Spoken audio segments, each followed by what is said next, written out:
Hello everyone, আসসালামু আলাইকুম। Welcome back to my another new video. I hope আপনারা সবাই অনেক অনেক বেশি ভালো আছেন। আজকে কক্সবাজার টু ঢাকা কিভাবে যাব ওই গল্পটাই আপনাদের সবার সাথে শেয়ার। এখানে আমাদের লাকিজগুলো কমপ্লিট করে ফেলেছি। বাহির থেকে এসে এখানে সাউদামনির জুতা পড়ছিল, আমরাও রেডি। রিসেপশনে একটু কাজ ছিল, এটা কমপ্লিট করে বের হয়ে এই যে আমরা এয়ারপোর্ট যাচ্ছি। এখানে লাগেজ টাগেজ নিয়ে নিছি। Bye bye Cox's Bazar. 20 টাকা খাবো।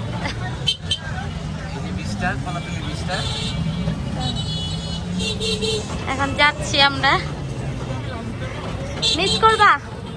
হ্যাঁ মিস তো করবো, কিন্তু তোমার মেয়ের যদি শরীর খারাপ না হইতো বা গরম যদি না হইতো তাহলে তো তুমি আরো থাকতা। আর একদিন থাকতাম, কারেন্ট কিন্তু থাকে না, বিদ্যুৎ নাই। তোমার মেয়ের আমরা এই যে চলে আসছি কক্সবাজারের এয়ারপোর্টের এখানে। তো এখন আমরা ভিতরে যাব, যে তারপর আমাদের সবকিছু কমপ্লিট করে তারপর আপনাদের সবাইকে দেখাচ্ছি। চলেন। এই যে দেখেন সাউদামনি আর আপনাদের ভাই, ওরা হেল্প করো সাউদামনিকে। সাউদামনি কেমন লাগছে? তুমি যে বিমানে উঠবে তোমার কাছে ভালো লাগতেছে? Happy happy? চলো চলো চলো চলো চলো। এই আমরা চলে আসছি।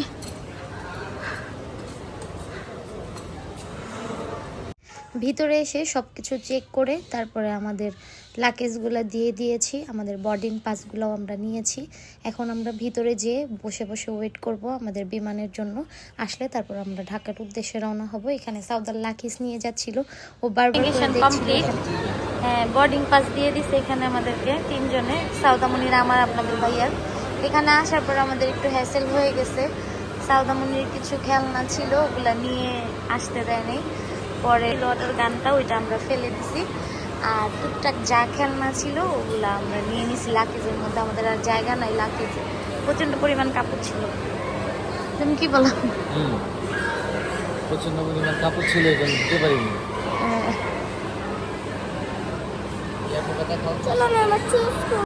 পুরা এয়ারপোর্টটা আপনাদের ভাইয়া ঘুরে দেখাচ্ছিল। ওদের এয়ারপোর্টটা কিন্তু অনেক অনেক বেশি সুন্দর ছিল।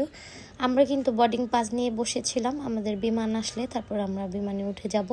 আর সাউদামনির কথা কি বলবো, সাউদামনি তো অনেক অনেক বেশি এক্সাইটেড ছিল বিমানে ওঠার জন্য। ও এত কি মজা পায় বিমানে উঠে আমি জানি না, একদম পাগল হয়ে থাকে ও বিমানে ওঠার জন্য। যখন শুনছে যে আমরা বিমানে যাব তখন থেকে ও অনেক বেশি এক্সাইটেড। সাউদামা আকাশে উড়বা? আমি দেশ বিদেশ সব জায়গায় ঘুরতে যাই, অনেক ঘুরতে যাই, অনেক অনেক অনেক। সাউদা আপনাদের সবাইকে নিয়ে। হ্যাঁ, কি চুজ করবা? কি চুজ করবা? এই যে দেখেন একটার পর একটা বিমান আসতেছে আর আসতেছে। এটা মনে হয় আমাদের। কি মনে হয় তোমার, এটা আমাদের? একদম কাছ থেকে গ্লাসের বাইরে। হ্যাঁ হ্যাঁ হ্যাঁ, কি হবে সাউদা? ওই ঘুরতেছে। সাউদামনি কত হ্যাপি বিমান দেখে, দাঁড়া দাঁড়া বিমান দেখতেছে সাউদামনি। কি হ্যাপি সাউদা আমার কাছে। এই যে দেখেন বিমান।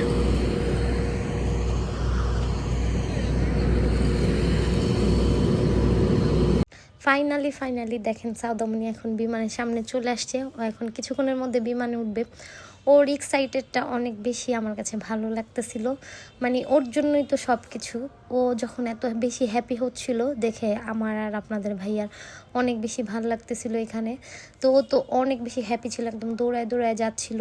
ওর বাবাকে আর আমাকে বলতেছিল যে ওই যাবে, আমরা তারপরে যাব। তো অনেক বেশি এক্সাইটেড ছিল, আর বিমানে উঠেও আমাকে অনেক বেশি জ্বালাইছে, সেটাও আপনারা দেখতে পারবেন। কি করতেছিল দেখেন, অনেক বেশি এক্সাইটেড ছিল। আমরা এখানে বসতেছিলাম সবাই ঠিক করে, আর ওই আপুটা বারবার করে বলতেছিল সাউদামনির সিট বেল্ট বাঁধার জন্য, বাট সে তো কারো কথাই শুনতেছিল না। ও সিট বেল্ট বাঁধবে না, ও এরকম করতেছিল। ও যখন ইন্ডিয়া থেকে আসছিল তখন ও এরকম করছে, সিট বেল্ট বাঁধে নাই।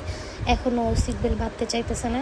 মানে বিমানে উঠলে ওর একদম মাথা ঠিক থাকে না, ও এত বেশি এক্সাইটেড থাকে, অনেক বেশি হ্যাপি থাকে। আর ও তো সবসময় বলে যে ও নাকি পাইলট হবে, ও আকাশে বিমান উড়াবে, ওর বাবাকে আমাকে অনেক বেশি ঘুরাবে সব জায়গায়, এগুলো বলতে থাকে ও সব সময়ের জন্য।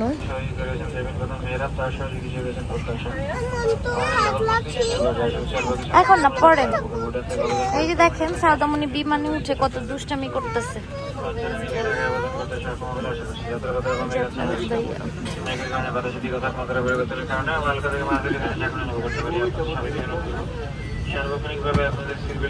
আল্লাহর অশেষ রহমতে আমাদের বিমানটা কিন্তু ছেড়ে দিয়েছে। সাউদামণি এখানে বসে বসে বাহিরের ভিউ দেখছিল।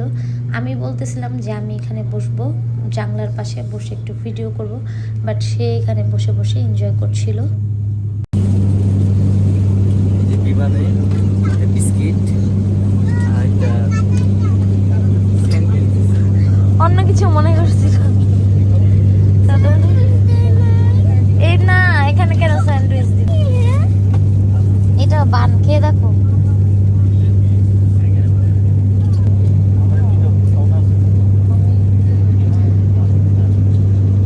দাও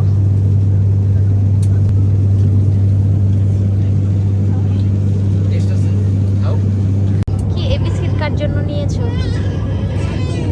দাদুর জন্য। দেখতেই তো পারলেন ওর দাদু এই বিস্কিটটা অনেক বেশি পছন্দ করে, তাই ওর দাদুর জন্য এই বিস্কিটটাও নিয়ে নিয়েছে। ওর দাদুকে কত বেশি ভালোবাসে সেটা তো আপনারা দেখতেই পারলেন। তারপরে ইন্ডিয়া থেকে আসার সময় আমাদেরকে স্যান্ডউইচ দিয়েছিল, তো ভেবেছিল এই বিমানেও হয়তো বা ওকে স্যান্ডউইচ দিবা, আর ওর তো স্যান্ডউইচ অনেক অনেক বেশি পছন্দ, তাই একটু কান্না করছিল। তারপরে বুঝিয়ে বলার পরে ও ওইটা খেয়েছে। উপর থেকে আমি খুব সুন্দর সুন্দর কিছু ভিডিও করেছি, তো ওগুলা আমি এখন গানের মাধ্যমে ওইটা অ্যাড করে দিব।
করছে। এটি বিমান সংস্থার নিয়ম অনুযায়ী দিনের সকল ফ্লাইট শেষে উইন্ডোজ টিভিতে থেমে যাওয়ার পর দুটি ইঞ্জিনের পারফরম্যান্স টেস্ট করা হয়। সম্মানিত যাত্রীদের অনুরোধ করা হচ্ছে কেবিনের আলো সম্পূর্ণরূপে জ্বলে ওঠা না পর্যন্ত সবাইকে সিট বেল্ট বেঁধে নিজের আসনে অবস্থান করার জন্য ধন্যবাদ।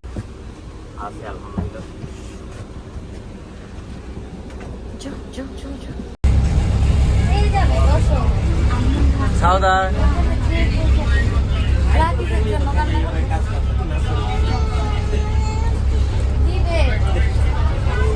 আল্লাহর অশেষ রহমতে আমরা কিন্তু ভালোভাবে পৌঁছিয়ে গিয়েছি, আপনারা দেখতে পাচ্ছেন। সাউদামণি বসে বসে ওর লাগেজের জন্য কান্না করছিল। সব সময় ও এরকম করে, ওর লাগেজের জন্য অনেক বেশি কান্না করে। ফার্স্টে তো ওর লাগেজটা দিতেই চাচ্ছিল না, বলতেছিল যে ওর সাথে করে ওই লাগেজটা নিয়ে নিবে, বাট আপনাদের ভাইয়া বুঝিয়ে দিয়েছে।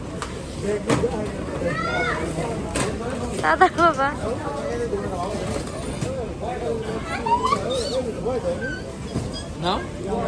যাও, তুমি নাও, তুমি নাও, তুমি নাও সাউদা, তুমি নাও।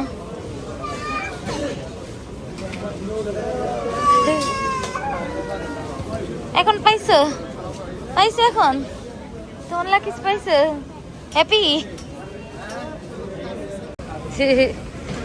সাদামণি হ্যাপি?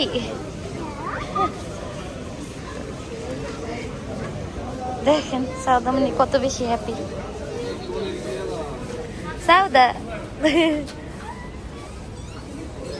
তাহলে আজকের গল্পটা আমি এখানেই শেষ করছি। ঢাকা টু কক্সবাজারের ব্লগ আমার এতটুকুই ছিল। কেমন লেগেছে অবশ্যই কমেন্টস করে জানিয়ে যাবেন। আর নেক্সট ভিডিও দেখার জন্য আমাদেরকে ভালোবাসা দিয়ে আমাদেরকে সাপোর্ট করে অবশ্যই আমাদের পাশে থাকবেন। তাহলে আজকের মতো বিদায় নিয়ে নিচ্ছি। আল্লাহ হাফেজ।